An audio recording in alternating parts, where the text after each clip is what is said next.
Suara lahir batin ini kami telah terhubung bersama Dr. Andes Yudi Nugraha MPD, Kepala Dinas Kependudukan dan Pencatatan Sipil Kabupaten Kuningan. Halo, selamat sore. Assalamualaikum Pak Kadis. Waalaikumsalam, selamat sore Teh Ayu, iya bisa panggil saya Ayu. Teh Ayu ya. Iya, baik. Pak Kadis, apa kabar sore hari ini? Nampaknya sehat ya Pak ya? Alhamdulillah baik Teh Ayu.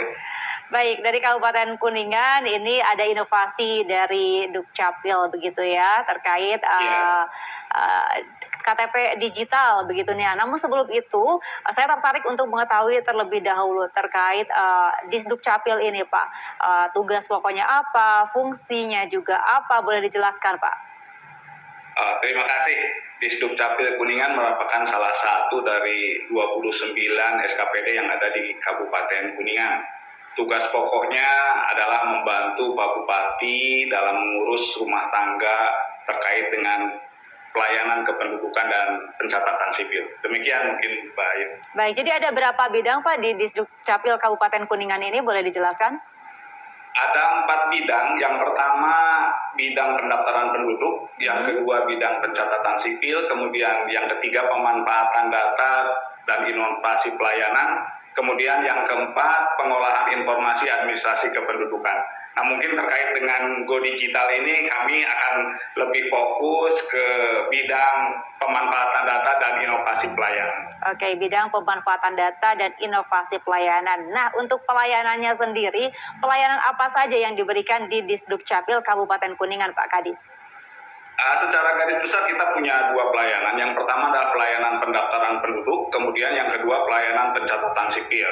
Pelayanan pendaftaran penduduk terdiri dari identifikasi penduduk dengan pemberian nomor induk kependudukan, kemudian berikutnya KTP, KK, kartu identitas anak, kemudian surat pindah, dan surat keterangan tempat tinggal bagi warga negara asing. Kemudian untuk pencatatan sipil ada akta lahir, akta kematian, akta pernikahan, akta perceraian bagi yang non-muslim, serta ada pengangkatan dan pengesahan anak. Demikian mungkin Teh Ayu. Baik, nah untuk jam operasionalnya sendiri berarti ini dari Senin sampai Jumat ya Pak Kadis? Secara formal ya, tapi pada realitanya Sabtu Minggu kita juga memberikan pelayanan. Oh, Sabtu Minggu juga. Kita, iya, untuk yang menikah dengan program Paduka, apakah Sabtu atau Minggu kita tetap memberikan pelayanan. Pada hari Minggu di CFD, Car Free Day, kita memberikan pelayanan langsung ke masyarakat dengan tagline-nya Dukcapil on the street. Demikian. Ternyata tidak hanya memberikan pelayanan di kantor Dukcapil saja, tapi juga di luar seperti tadi di Car Free Day begitu ya. Ini saya teralihkan fokusnya kepada baju yang Bapak kenakan. Ini menarik, kostum yang Bapak kenakan. Ini kostum Dukcapil atau gimana Pak? Kayak KTP ya Pak? Ini kan kemeja tanda penduduk Pak. Jadi sebagai identitas kami di kependudukan ya supaya terlihat beda dan bisa menarik perhatian masyarakat untuk segera memperbaharui datanya ketika ada perubahan elemen data baik dalam KK maupun KTP gitu. Oke, jadi saya tiba-tiba ingat KTP saya Pak kalau gitu. Baik, nah terkait penerbitan dokumen kependudukan ataupun dokumen pencatatan sipil layanan ini di Kabupaten Kuningan untuk Dukcapilnya sendiri, ini durasinya berapa lama sih Pak waktu yang diperlukan? Kami ada 2 tempat untuk pelayanan tatap muka. Yang pertama di dinas kami di Dukcapil, kemudian yang kedua di Mall Pelayanan Publik Geraha Linggajati. Waktu pelayanannya mulai jam 8 sampai dengan jam 15. Namun untuk mempermudah masyarakat, sejak 1 Januari 2022 kami membuka pelayanan online melalui aplikasi SIPanduk, Sistem Pelayanan Administrasi Kependudukan Online Kuningan.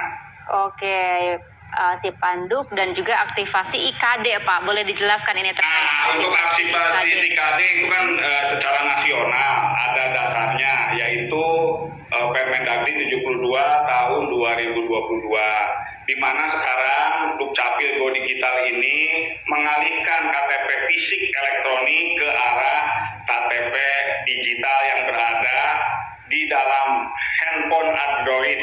Sementara handphone Android untuk kios mungkin untuk bulan Maret kemarin kebetulan kami sudah mengikuti Rakornas. IKD ini nanti untuk semua handphone insya Allah bisa, tapi sementara sekarang hanya untuk Android.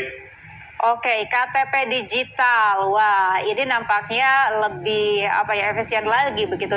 Kemana-mana kita, artinya kita tidak perlu membawa KTP yang dalam bentuk fisik, tapi hanya dalam genggaman tangan kita begitu ya Pak ya. Ya. Namun bagaimana Nah, dengan di dalamnya bukan hanya KTP, Teh Ayu. Iya, apa Jadi di saja? dalam KTP digital itu dalam aplikasinya ada juga kartu keluarga, ada juga kartu vaksin, kemudian ada juga NPWP kita, Iya. kemudian ada juga petunjuk terkait dengan pemilu nanti di tahun 2024.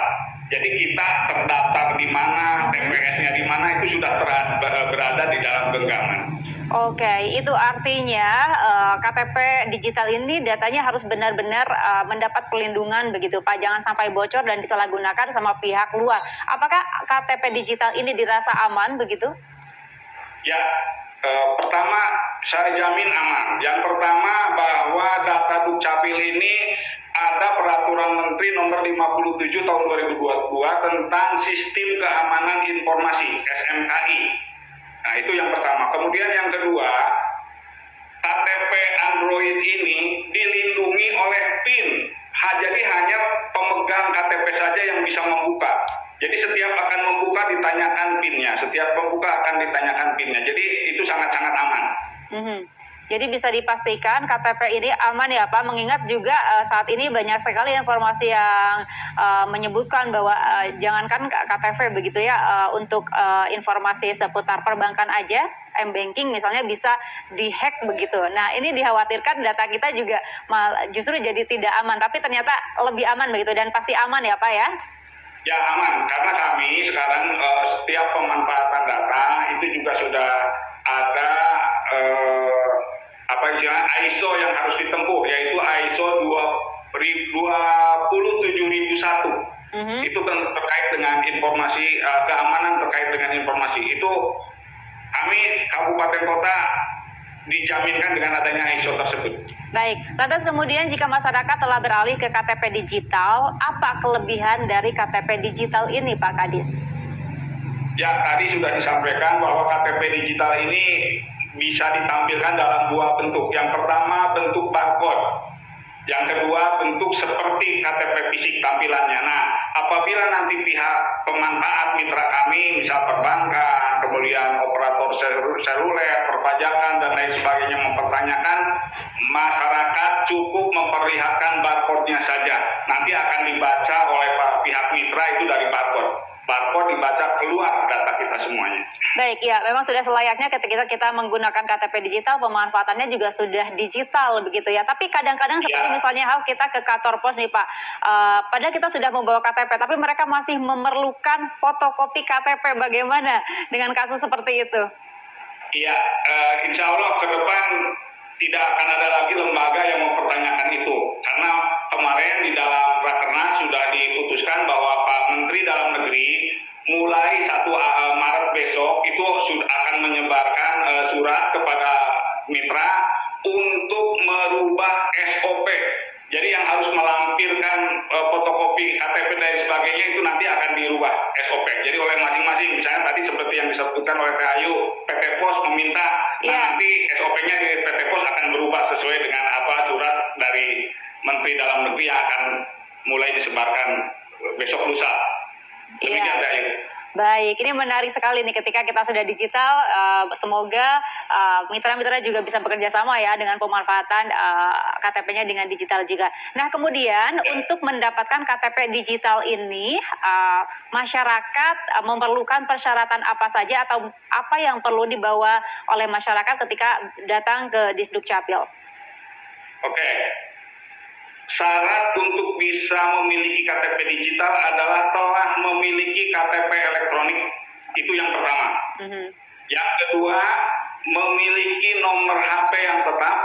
Kemudian yang ketiganya, email yang ada di dalam HP tersebut. Jadi hanya 3 syarat saja. Memiliki KTP elektronik, memiliki nomor telepon yang tetap, kemudian memiliki email.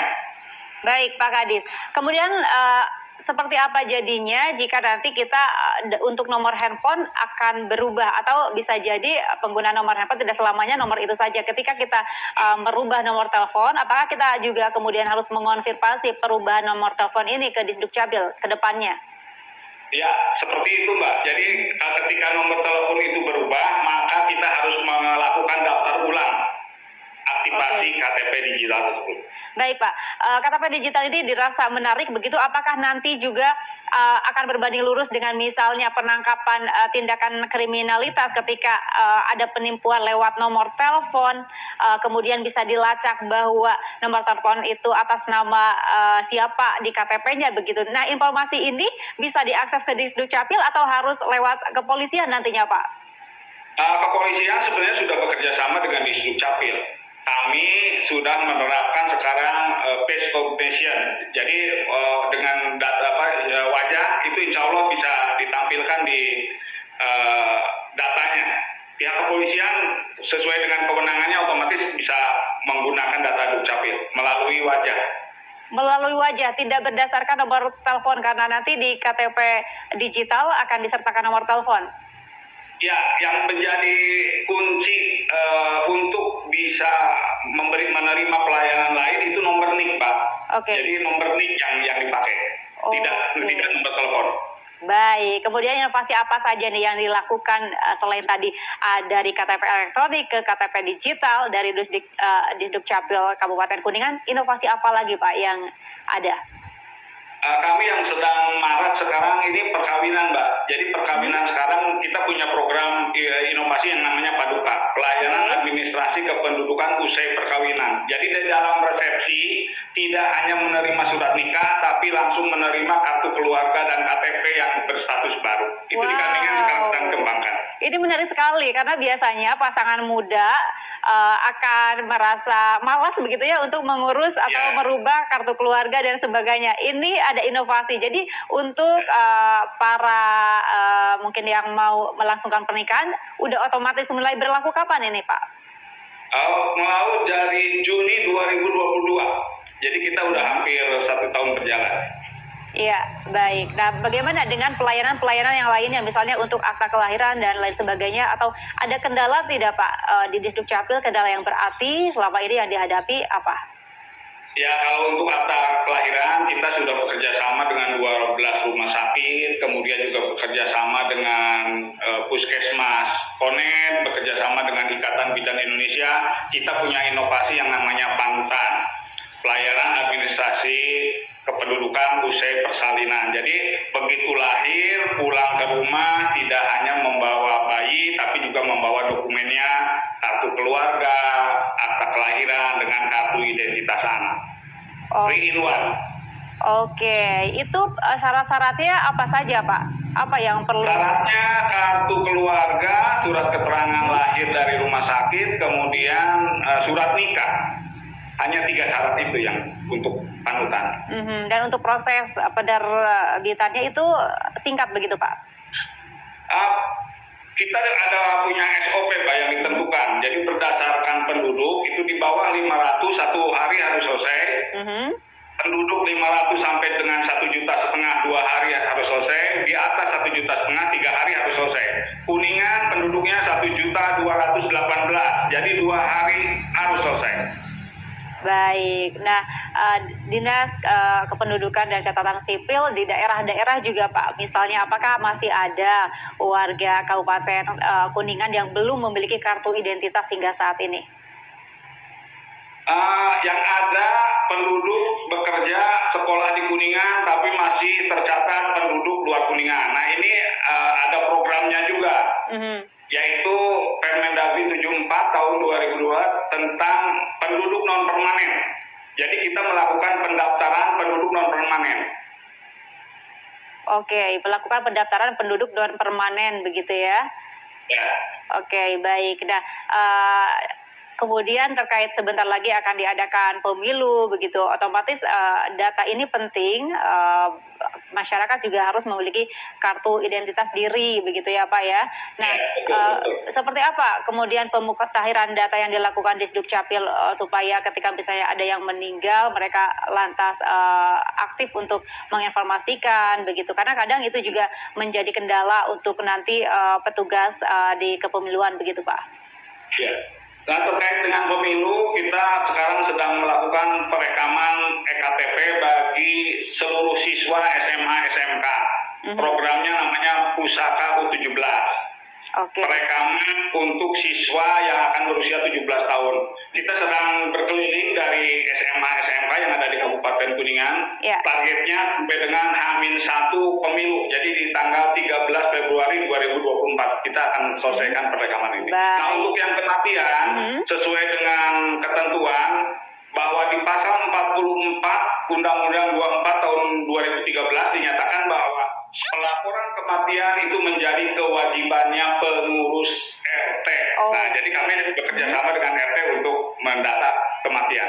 Baik, terima kasih Dr. Andes Yudi Nugraha MPD, Kepala Dinas Kependudukan dan Pencatatan Sipil Kabupaten Kuningan telah bergabung dalam segmen dialog menuju Jabar Juara Lahir Batin. Selamat sore, sehat selalu untuk Anda. Assalamualaikum Pak Kadis.